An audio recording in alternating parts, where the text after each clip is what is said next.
America के सबसे high profile और चर्चित आयोजनों में से एक व्हाइट हाउस कॉरेस्पॉन्डेंस डिनर, जहां हर साल देश के बड़े पत्रकार, नेता और प्रभावशाली लोग एक साथ जुटते हैं। माहौल आमतौर पर जश्न और हल्के फुल्के व्यंग का होता है, लेकिन इस बार जो हुआ उसने इस पूरे आयोजन को कुछ ही पलों में दहशत में बदल दिया। दरअसल वॉशिंगटन के हिल्टन होटल में चल रहे इस कार्यक्रम में अचानक गोलियों जैसी आवाज गूंजती है और देखते ही देखते पूरा हॉल अफरा तफरी में बदल जाता है। अब मंच पर मौजूद डोनाल्ड ट्रंप संबोधन देने ही वाले थे, लेकिन उससे पहले ही माहौल पूरी तरीके से बदल चुका था।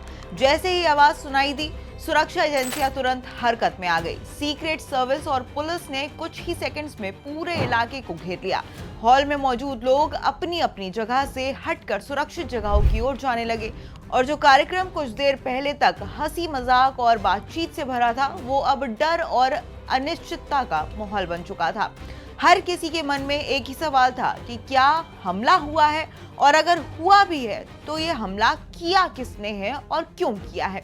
अब कुछ ही समय में हमलावर को हिरासत में ले लिया गया और उसकी पहचान भी सामने आने लगी। दरअसल रिपोर्ट्स के मुताबिक संदिग्ध का नाम कोल टॉम्स एलन बताया जा रहा है, जिसकी उम्र 31 साल है और वो कैलिफोर्निया के टोरेंस का रहने वाला है। फॉक्स न्यूज और न्यूयॉर्क पोस्ट जैसी मीडिया रिपोर्ट्स में भी इसी नाम का जिक्र किया गया है। वहीं सोशल मीडिया पर भी इस नाम को लेकर कई पोस्ट सामने आ चुके हैं, जिनमें दावा किया गया कि वही इस घटना के पीछे है। हालांकि इन दावों की आधिकारिक पुष्टि अभी तक नहीं हुई है। अब हमलावर से जुड़े कुछ कथित सोशल मीडिया प्रोफाइल्स भी सामने आए हैं, जिनमें दावा किया गया कि उसने कैलिफोर्निया इंस्टीट्यूट ऑफ टेक्नोलॉजी से मैकेनिकल इंजीनियरिंग और कैलिफोर्निया स्टेट यूनिवर्सिटी से कंप्यूटर साइंस में पढ़ाई की है। इतना ही नहीं, इन प्रोफाइल्स में नासा से रिसर्च फेलोशिप का भी जिक्र किया गया है। हालांकि इन सभी जानकारियों की सत्यता की पुष्टि अभी तक नहीं हो पाई है, इसलिए इन्हें पूरी तरह से सच मानना जल्दबाजी होगी। अब इस घटना को लेकर एक और दावा तेजी से वायरल हो रहा है, जिसमें कहा गया कि संदिग्ध का राजनीतिक कनेक्शन भी हो सकता है। अब दक्षिणपंथी कार्यकर्ता लॉरा लूमर ने दावा किया है कि ये व्यक्ति एक पंजीकृत डेमोक्रेट है और इसी के साथ उसने कमला हैरिस के 2024 राष्ट्रपति अभियान में आर्थिक सहयोग भी दिया था।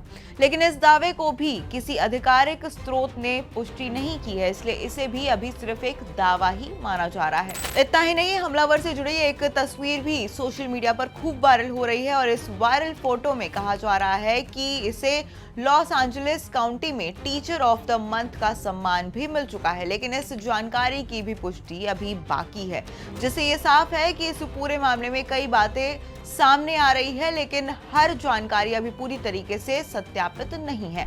इस पूरे घटनाक्रम के बाद डोनाल्ड ट्रंप की प्रतिक्रिया भी सामने आ चुकी है। घटना के करीब 30 मिनट बाद उन्होंने अपने सोशल मीडिया प्लेटफॉर्म पर पोस्ट करते हुए कहा कि वॉशिंगटन डीसी में शाम काफी हलचल भरी रही, लेकिन सीक्रेट सर्विस और पुलिस ने बेहद तेजी और बहादुरी से काम किया।